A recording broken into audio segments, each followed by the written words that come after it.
الحمد لله نحمده ونستعينه ونستغفره ونؤمن به ونتوكل عليه ونعوذ بالله من شرور أنفسنا ومن سيئات أعمالنا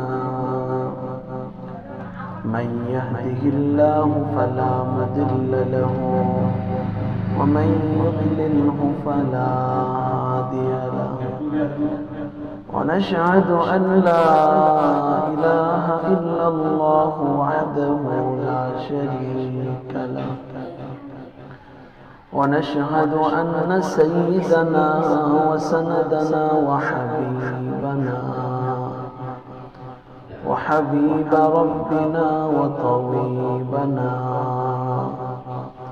وطبيب قلوبنا ومولانا محمدا عبده ورسوله أرسله الله تعالى بالحق بشيرا ونذيرا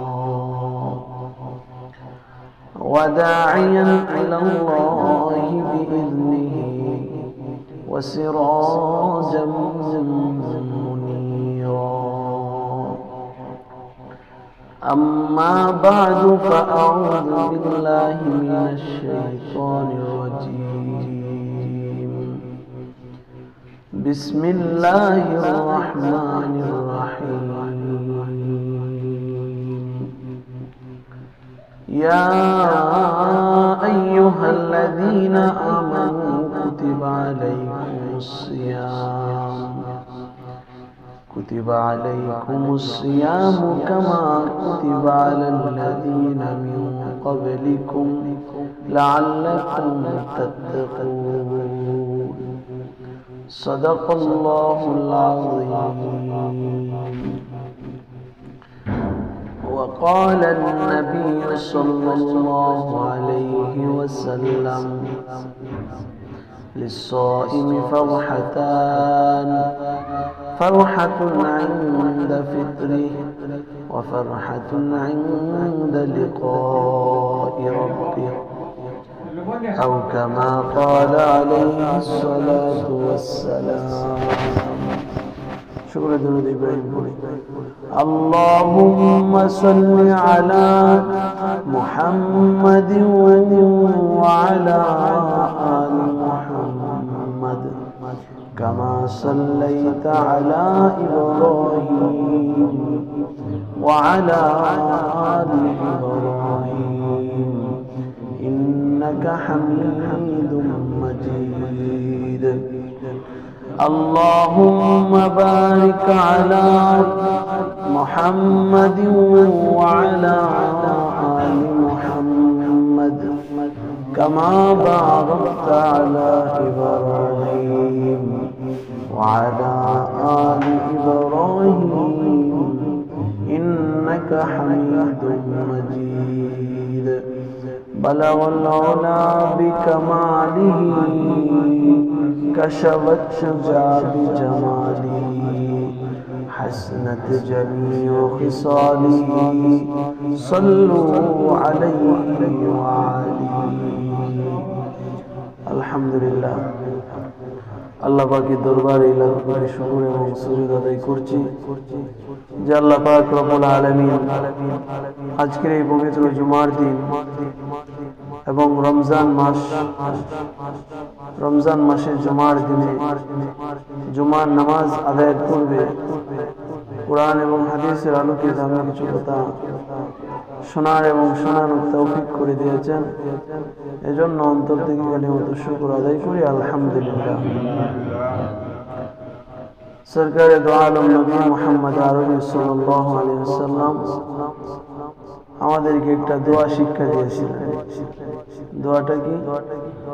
আল্লাহুম্মা বারিক লানা, সবাই পড়ি, আল্লাহুম্মা বারিক লানা ফি রজব ওয়া শাবান ওয়া বাল্লিগনা রমাদান। দোয়াটার অর্থ হলো আল্লাহ আমাদেরকে রজব এবং শাবান মাসের বরকত দান করুন। ওয়াবাল্লিগনা, আমাদেরকে পৌঁছায় দাও রমাদান, রমজান পর্যন্ত। তো আল্লাহ তাআলার কাছে আমরা শুকরিয়া দোয়াটা করছিলাম কিনা? আল্লাহ তাআলা আমাদের দোয়াটা কবুল করছেন। এজন্য আল্লাহ তাআলা আমাদের হায়াত রমজান পর্যন্ত পৌঁছায় দিয়েছেন। সুবহানাল্লাহ। এখন আমাদের উচিত এই রমজান থেকে ফায়দা হাসিল, ঠিক না বেটি?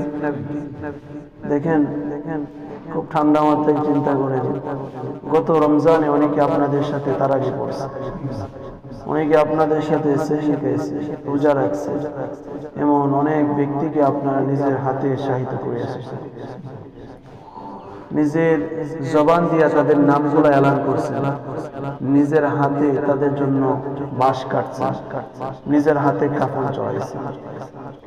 এমন কি সময় আসবে না যেদিন আপনার নামটা মাইকে একদম ঘোষণা করে দিবে?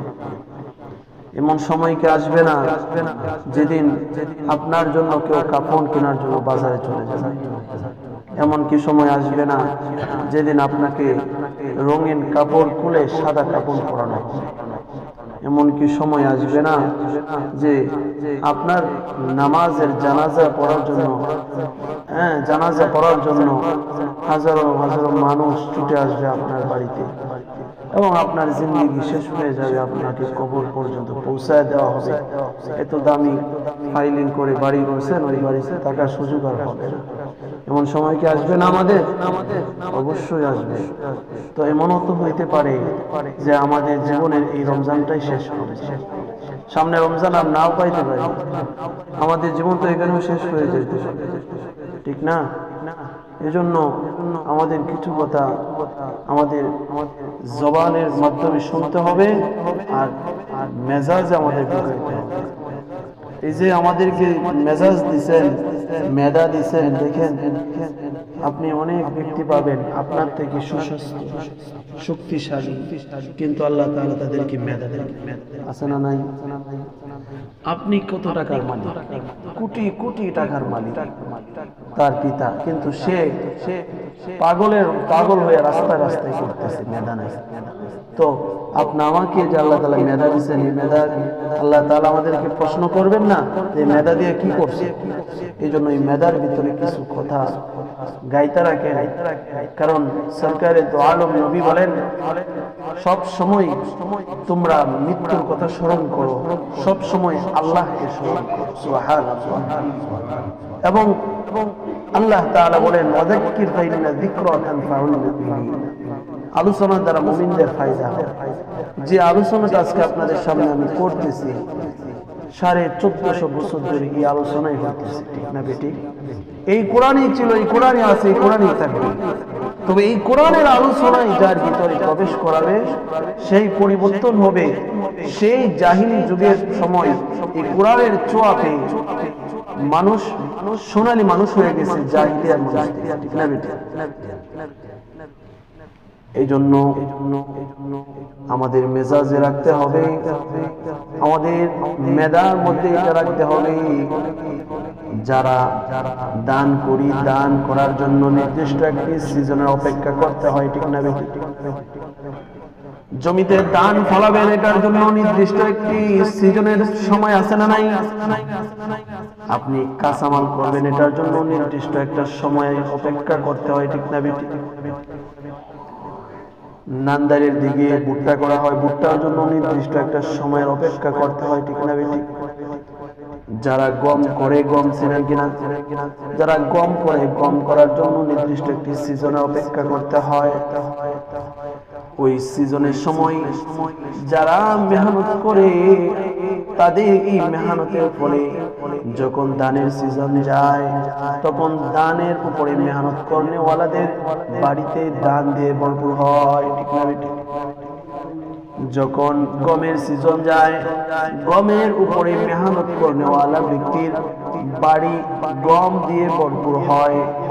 যখন কাঁচামালের উপরে মেহনত করে, কাঁচামাল দিয়ে সে বাজার ভরপুর করতে পারে। ভুট্টার উপরে মেহনত করলে ভুট্টা দিয়ে বাড়ি ভরপুর হয়। তুমি তোমার মেজাজ দিয়া ধানের সিজন খুঁজলা, তুমি তোমার মেজাজ দিয়া ভুট্টার সিজন খুঁজলা, তুমি তোমার মেজাজ দিয়া গমের সিজন খুঁজলা, তুমি তোমার মেজাজ দিয়া কত জিনিসের তুমি সিজন খুঁজলা, কিন্তু ইবাদতের সিজন হলো রমজান। সুবহানাল্লাহ। কারণ রমজানের মধ্যে আল্লাহ তাআলা ভরপুর বরকত দান করেছেন। সুবহানাল্লাহ। এই রমজানকে যদি কেউ কাজে লাগাইতে পারে তার জন্য রহমত, মাগফিরাত, নাজাত দিয়ে ভরপুর হয়ে যাবে। মেরে ভাই, দোস্ত, বুজুর্গ, রমজানের বাহিরে কেউ যদি একটি অক্ষর পড়ে, আরবি একটি অক্ষর পড়লে নেকি কয়টা? 10 নেকি। কিন্তু রমজানের ভিতরে যদি কেউ একটি অক্ষর পড়ে, আলিফ লাম মিম, কেউ যদি আলিফ লাম মিম, মুফাসসিরিনে কেরাম বলেন আলিফ লাম মিম এখানে 3টি অক্ষর, আলিফ একটি অক্ষর, লাম একটি অক্ষর, মিম একটি অক্ষর। কেউ যদি একটি অক্ষর পড়ে 30টি নেকি হয়, কিন্তু রমজানে একটি অক্ষরের বিনিময়ে 70 নেকি দান করা হয়। মেরে ভাই, দোস্ত, বুজুর্গ, শুধু তাই নয়, আল্লাহ তাআলা বলেন মান জাআ বিল হাসানাতি ফালাহু আশরু আমসালিহা ওয়া মান জাআ বিস সাইয়্যাতি ফালা ইউজজা ইল্লা ওয়া আহলুহা যালিমুন। আল্লাহ তাআলা বলেন যত ভালো কাজ আছে সব ভালো কাজ আমি 10 দিয়ে গুণ করে দেই। তাহলে রমজানে কেউ যদি একটি অক্ষর পড়ে অথবা শুনে, তাহলে প্রতিটি অক্ষরের বিনিময়ে আল্লাহ তাআলা 180 নেকি দান করবে। এটা রমজানের ফজিলত, এটা রমজানের দাম, রমজানের বরকত। রমজানের বাহিরে রমজান কত দামি, রমজান কত দামি, এটা আমাদের বুঝতে হবে। এখানে এমপি সাহেব আসছে, কিন্তু এমপি সাহেবকে কেউ চিনেন না, দাম দিবেন, ঠেলা মেরে ফালাই দেবেন রাস্তায়, ঠিক না বেটি? আরো 10 জন সাধারণ মানুষের সাথে যেমন ব্যবহার, তেমনি এমপি সাহেবের সাথে যেমন ব্যবহার, কারণ আপনি এমপি সাহেবকে চিনেন না, ঠিক না বেটি? মসজিদে একজন হুজুর আসছে, কিন্তু আপনি চিনেন না যে উনি মসজিদের হুজুর, তাহলে ওনার সাথে আরো 10 জনের মতো সাধারণ ব্যবহার হবে, ঠিক না বেটি? কিন্তু যদি বুঝতে পারেন উনি একজন বড় হুজুর, যদি কাবা শরীফের ইমাম এখানে আসে আর আপনি যদি না চিনেন, তাহলে মনে করবেন আমাদের কেন্দ্রীয় হুজুরই তো, ঠিক না বেটি? এই জন্য আগে চিনতে হবে আমরা কি জিনিস পার করতেছি, রমজান কি।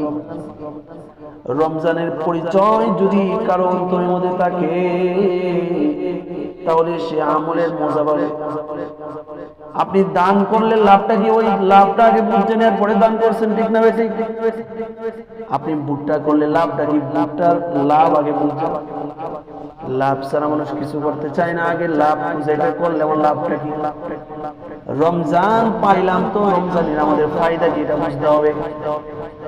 মেরে ভাই, দুস্থ, বুজুর্গ, রমজানের বাহিরে কেউ যদি সারা জীবনের নফল নামাজ একত্রিত করে, তাহলে একটি ফরজের সমান হবে না। সারা জীবনের নফল নামাজ যদি আপনি একসাথে করেন, তাহলে একটি ফরজের সমান হবে না। তাহলে ফরজ কত দামি। কিন্তু রমজান, এটা তো রমজান, কেউ যদি রমজানের ভিতরে একটি নফল আদায় করে, তাহলে আল্লাহ তাআলা রমজানের বাহিরে একটি ফরজের সওয়াব তাকে দান করে। সারা জীবন নফল পড়ে যে একটি ফরজের সমান করতে পারলো না, কেউ যদি রমজানে একটি ফরজ আদায় করে, তাহলে 70টি ফরজের সমান। 1 টাকা দান করলে 70 টাকার সমান। এই রমজানে কেউ যদি ভালো ভালো ইবাদত করে, আল্লাহ তাআলা অগণিত সওয়াব দিয়ে তাকে ভরপুর করে দেন। কিন্তু আমাদের সবচেয়ে বড় আফসোস এবং পরিতাপের বিষয় হলো, রমজান আসছে কিন্তু এখনো 5 ওয়াক্ত নামাজই নেই, ঠিক না বেটি? হয়তো তারাবিতে মসজিদ ভরপুর, কিন্তু বাকি সময়গুলোতে নামাজ নেই। মেরে ভাই দোস্ত বুজুর্গ, বুঝতে হবে যে জিনিস যত ভালো এই জিনিসের বিপরীত দিকটা তত খারাপ। যে জিনিস যত ভালো তার বিপরীত দিকটা কত খারাপ। সাধারণ একটা উদাহরণ দিই, সাইকেল যে যদি কেউ অ্যাক্সিডেন্ট করে মরার সম্ভাবনা আছে কি? যদি মারা যায় হায়াত শেষ হয়ে গেছে, এটা কোনো কিছু করার নেই। এখন একটু উপরে সিঁড়িতে উঠেন মোটর সাইকেল, মারা যাওয়ার সম্ভাবনা আছে। মারা গেলেও লাশ খুঁজে পাওয়ার সম্ভাবনা 100-র মধ্যে 100 আছে। কিন্তু কেউ যদি বাসের সাথে অ্যাক্সিডেন্ট করে অঙ্গ অনেকগুলো হারায়ও যেতে পারে, ঠিক না বেটা? মারা তো যাবেই, তবে অঙ্গ অনেক হারায় যেতে পারে। তবে আপনি যে সাইকেল দিয়ে যাইতেছেন, সাইকেলের স্পিড বেশি নাকি মোটর সাইকেল?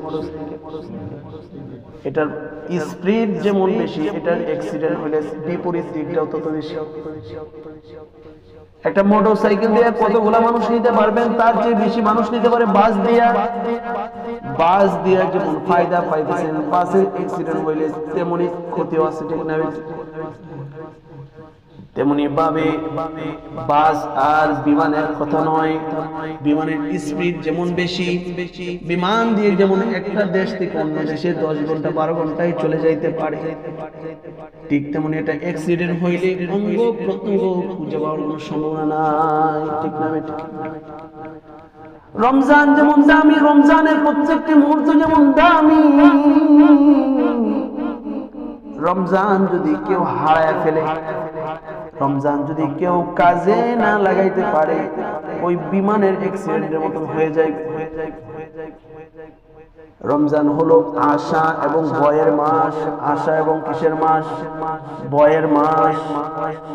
কারণ উলামায়ে কেরাম থেকে শুনে থাকবেন, কিছুক্ষণ আগে আমিও বললাম রমজানের ফায়দা কি পরিমাণ। আশা এই জন্যই বললাম, রমজান হলো রহমতের মাস, রহমত চলতেছে, ঠিক না বেটি? কত রহমত আল্লাহ তাআলা আমাদেরকে দান করছেন। দেখেন আমরা কেউ আল্লাহ তাআলার কাছে দোয়া করি নাই, আল্লাহ আমাদেরকে মুসলমানদের ঘরে জন্ম দিও, দোয়া করছি? কেউ দোয়া করি নাই। আল্লাহ তাআলা আমাদেরকে মুসলমানদের ঘরে জন্ম দিছে, ঠিক না বেটি? কত সন্তান জন্ম নেওয়ার পরে দুল তবলার শব্দ শুনে, কিন্তু আল্লাহ তাআলা দয়া করছেন আমাদের ডান কানে আযান, বাম কানে ইকামতের শব্দ আমরা পাইছি। সুবহানাল্লাহ। কত সন্তান জন্ম নেওয়ার পরে, বুঝ হওয়ার পরে বাবার সাথে হাত ধরে মন্দিরে যায়, কিন্তু আল্লাহ তাআলা আমাদেরকে দয়া করছেন যে বুঝ হওয়ার আগে বাবার সাথে মসজিদে যাইতে পারছি, ঠিক না বেটি? এটা আল্লাহ তাআলার খাস রহমত। দেখেন কত মানুষ এখন রাস্তাঘাটে ঘুরতেছে, দয়া করে আল্লাহ আমাদেরকে এখানে বসায় দিয়েছে। জীবনে যত সময় কাটাইতেছো, আল্লাহ তাআলা প্রত্যেকটি সময়ের হিসাব নিবে। যে সময়টা ভালো জায়গায় কাটা গেছে, ওই সময়টার হিসাব সহজ হয়ে যাবে। আল্লাহ তাআলা বলেন, আফাহাসিবতুম আন্নামা খালাকনাকুম আবাসাও ওয়া আন্নাকুম ইলাইনা লা তুরজাউন। আমি হয়তো কোনো কিছু সৃষ্টি করি নাই, আর আমি তোমাদের কাছ থেকে হিসাব না নিয়ে ছাড়তেছি না। হিসাব আমাদেরকে নিতে হবে। বলতেছিলাম রহমতের 10 দিন চলতেছে, আল্লাহ তাআলার কাছে চাই না অগণিত রহমত আমাদেরকে দান করছে। ছোট্ট একটা বিষয় আপনি একটু চিন্তা করে দেখেন, রাত্র যখন হয়ে যায়, দিনের অস্ত যখন হয়ে যায়, তখন সকলেই রাত্রে মশার কামড় থেকে বাঁচার জন্য মশারি টানায়, ঠিক না? দেখেন আল্লাহ তাআলা আমাদেরকে কত রহমত দান করেছেন না চাইতেই। আর বাকি রহমত গুলো আল্লাহ তাআলার কাছে আমরা চেয়ে চেয়ে নিব ইনশাআল্লাহ। রাত্র হয়ে গেছে, সকলে শোয়ার জন্য প্রস্তুতি নিছে, মশারি টানাইছে। ভাই মশারি কেন টানাইলেন? বলে মশার কামড় থেকে বাঁচার জন্য। কথা ঠিক না বেঠিক? মেরে ভাই দোস্ত বুজুর্গ, এই মেধা দিয়া কত মানুষের কত কিছু চিন্তা করে দিলা, কিন্তু কখনো কি চিন্তা করছো মশা তোমার চতুর্দিকে ঘুরে, এখানে কামড় দেয়, এখানে কামড় দেয়, এখানে কামড় দেয়, এখানে কামড় দেয়, কিন্তু কখনো নাক দিয়ে কান দিয়ে ঢুকে না। যদি কখনো নাক দিয়ে কান দিয়ে ঢুকে যাইতো তাহলে তোমার লক্ষ কোটি টাকা খরচ হয়ে যাইত মাথার ভিতর থেকে মশা বাইর করার জন্য। এটা কি আল্লাহ তাআলার রহমত না? এই যে তোমার কাছে যদি আমি একটা কলম ধরায় দিই, একটা সাইন করো, তাহলে তুমি কলমটা নিয়ে সঙ্গে সঙ্গে সেকেন্ডের ভিতরে সাইন করতে পারবে। এবার যদি এই আঙ্গুলটা তোমার রবারের সাথে বাইন্ধে দেওয়া হয়, তাহলে তোমাকে দেওয়ার পরে ঘন্টার পরে ঘন্টা চলে যাবে, একটা সাইন করতে পারবে। তাহলে এই হাত যে আছে, আঙ্গুলগুলো সুন্দর করে আল্লাহ তাআলা সাজায় দিয়েছে, এটা কি রহমত না? কত রোগী নিয়ে সরকার হাসপাতালে যাও, কত রোগী নিয়ে ঢাকা মেডিকেলে যাও, মেডিকেলে যাওয়ার পরে ঘন্টা 2 ঘন্টা যাইতে পারে না, লক্ষ টাকা বিল আসে শুধু অক্সিজেন, আইসিইউর ভিতরে থাকতে হয়। এত হাজার হাজার লক্ষ বার যে শ্বাস নিতেছো, শ্বাস ভিতরে দিতেছো, এটা কি আল্লাহর রহমত না? কখনো কি চিন্তা করে দেখছো, যদি পানির মতন যদি আমাদের শ্বাস কিনে চলতে হইতো, বেশি দিন মানুষ বাঁচতে পারত? যে জিনিস যত ব্যাপক লাগে ওইটা আল্লাহ তাআলা ব্যাপকভাবে মানুষকে দিয়ে দিয়েছে। সুবহানাল্লাহ। মেরে ভাই দোস্ত বুজুর্গ, রহমতের 10 দিন চলতেছে। রহমতের মাসে আমরা রহমত চাইবো। কি রহমত চাইবো? আমরা চাইবো ইয়াকা নাবুদু ওয়া ইয়াকা নাস্তাঈন ইহদিনাস সিরাতাল মুস্তাকিম। আল্লাহ আমাদেরকে দয়া করে রহমত করে যেন আমরা ইহদিনাস সিরাতাল মুস্তাকিম, সিরাতে মুস্তাকিমের উপরে থাকতে পারি। সুবহানাল্লাহ। কারণ রহমত হলো এমন একটা দয়া, আল্লাহ তাআলার রহমত, যার উপরে থাকবে সে সকল সমস্যা থেকে বেঁচে যাবে। সুবহানাল্লাহ। মেরে ভাই দোস্ত বুজুর্গ, এই রহমত যদি আমাদের উপরে থাকে তাহলে আমরা রমজানের আসনের উদ্দেশ্য হাসিল করতে পারবো। কি উদ্দেশ্য? রমজানের আসল উদ্দেশ্য হাসিল করতে পারবো। রহমত যদি না থাকে দুনিয়াতেও কষ্ট, রহমত যদি না থাকে যখন সাকরাত শুরু হয়ে যাবে, মৃত্যুর কোলে ঢলে পড়বা, তখনও কষ্ট, ঠিক না? রহমত যদি না থাকে তখন কবরে কষ্ট, রহমত যদি না থাকে তখন পরের জিন্দেগিটা পুরাটাই কষ্ট।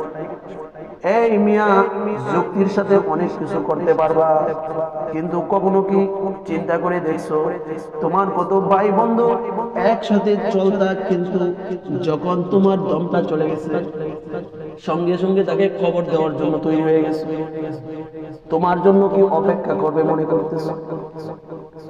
আমি এখন বর্তমানে মদন তারাবি পড়াইতেছি। এই গত 2 দিন আগে একজন লোক ঢাকায় মারা গেছে, তাকে মেরে ফেলা হয়েছে।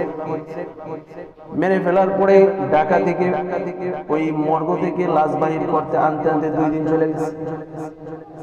তারাবির নামাজ পড়ায়া জানাজার জন্য গেলাম। বাস্তব কথাগুলো একটু নিজের নলেজে নেন, মাথায় নেন, কি করতেছেন। যখন তার জানাজার জন্য গেলাম, জানাজার সামনে যখন যাইতেছি, তার আপন মানুষগুলাই বলতেছে, হুজুর একটু তাড়াতাড়ি জানাজাটা পড়ায়। এই আপন মানুষগুলার কামাই খায় তোমরা থাকতা, কিন্তু এই আপন মানুষগুলো এখন আর দরকার নেই, কারণ তোমার তার ভিতর থেকে চলে গেছে, রূহ চলে গেছে। বলতেছে হুজুর 2 দিন হয়ে গেছে, লাশটা গন্ধ শুরু হয়ে গেছে, তাড়াতাড়ি দাফন দিলেই বাঁচি। আপন মানুষগুলাই বলবে তোমার কথা আমার কথা, এই কথাই বলবে। এই জন্য আল্লাহ হলো সবচেয়ে বড় আপন, ঠিক না? এই জন্য আমাদেরকে এই বিষয়টা হাসিল করতে হবে। মেরে ভাই দোস্ত বুজুর্গ, রহমত আমাদেরকে চাইতে হবে আল্লাহর কাছে। আল্লাহ যেন এই রহমতের 10 দিনের রহমত দিয়ে ভরপুর করে দেন। সুবহানাল্লাহ। কারণ আমি আজকে অটো দিয়ে আসতেছি, অটো দিয়ে আসার পরে একজন আমাকে বলতেছে, হুজুর আমি যাইতেছি একটা বাজারে, তেলিয়াতি বাজারে যাইতেছি। কেন? বলে হুজুর কান্না করতেছে লোকটা। বলে হুজুর 3.5 লক্ষ টাকার গরু চুরি হয়ে গেছে আমার। বলে হুজুর টাকা থাকতাম, আমি রিক্সা চালিয়ে চালিয়ে আমি বসির টাকা দিতাম, আমার স্ত্রী ওই বসি দিয়া আমার গরুগুলা পালন করত। চোর গুলা আমার গরু নিয়ে গেছে 3.5 লক্ষ টাকা। এই গরিব মানুষটা এখন কি করবে? আমি ওনাকে সান্ত্বনা দিয়েছি যে আমি জমা পড়াইতে যাইতেছি, সকলকে নিয়ে দোয়া করবো। আল্লাহ তাআলা আপনার যদি রিজিক এলাকা ইনশাআল্লাহ ফিরায় দেবে। আমার কথা হইল রোজার প্রথম উদ্দেশ্যই হলো, এক নাম্বার উদ্দেশ্য হইল লাআল্লাকুম তাত্তাকুন, মানুষ যেন মুত্তাকি হইতে পারে। সমাজের মানুষ যদি মুত্তাকি হয় তাহলে মুত্তাকি কারা, বর্তমানে একটা প্রমাণ হলো ইনশাআল্লাহ মুত্তাকির একটা গুণ আমাদের ভিতরে আছে আলহামদুলিল্লাহ। কারণ যদি আমরা আল্লাহর ভয় মুত্তাকি যদি না হইতে পারতাম তাহলে রাত্রে যখন সিহরি খায় সকলেই শুয়ে যায়, আমরা কিন্তু পানি খাইতে পারতাম, কেউ দেখতো না, ঠিক না বেটি? আমরা কিন্তু গোসলের সময় পানি খাইতে পারতাম, আমরা কেন্দ্র কেউ উঠেলো খাইতে পারতাম, কেউ দেখতো না। যেহেতু আমরা অদৃশ্য একটা ভয় আমাদের ভিতরে কাজ করতেছে, আমরা যতই নিরিবিলি এলাকা পাই কিন্তু কিছু খাই না। এটাই হলো ইত্তাকুল্লাহ, এটাই হলো মুত্তাকিদের পরিচয়।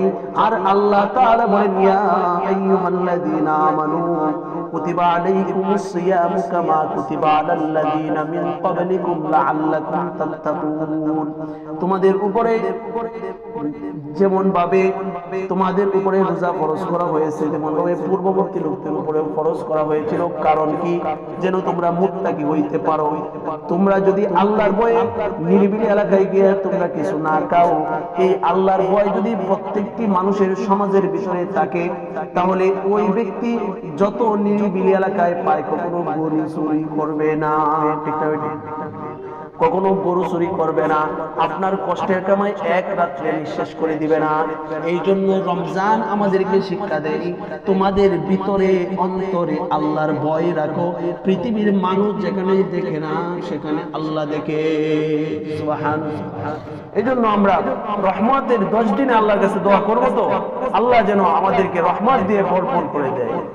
আর ওই ব্যক্তিটার জন্য আসলে আমার মায়া লাগতেছে যে লোকটা গরিব মানুষ, রিক্সা চালায় খায়, কষ্ট করে তো 3.5 লক্ষ টাকা। আমাকে বলতেছে হুজুর এরপরে চুরের দখলে পড়ে গেছিলাম, এরপরে গেল চট্টগ্রাম না কোন জায়গার কথা বললো, ওই জায়গায় গিয়ে আরো 20,000 টাকা খরচ করে আসছে। ওই জায়গায় গিয়ে আরো 20,000 টাকা খরচ করছে, বলেছে যে আমরা বের করে দিতে পারবো। এই কথা বলে আরো 20,000 টাকা ওনার কাছ থেকে নিয়েছে। তো এটা কিসের জন্য? মানুষের ভিতরে আল্লাহর ভয় নাই। আর রমজান আসছে মানুষের ভিতরে যেন একটা ভয় তৈরি হয়। আর আমাদের ভিতরে 100% মধ্যে কিছু পার্সেন্ট ভয় আছে দেখে রোজা রাখতে পারতেছি, ঠিক না বেটি? আর নাহলে তো আমরা ঠিক মানে লোগায় লোগায় খাইতেই পারতাম। আল্লাহ তাআলা আমাদেরকে যেন রহমত দান করেন, আল্লাহ তাআলা আমাদেরকে যেন আল্লাহর ভয় আমাদের অন্তরে বাড়ায়া দেন। সকলে বলে আমিন। ওয়া আখিরু দাওয়ানা আলহামদুলিল্লাহি রাব্বিল আলামিন। যারা সুন্নাত পড়েন না এই কওয়াটার জন্য চারা সুন্নাত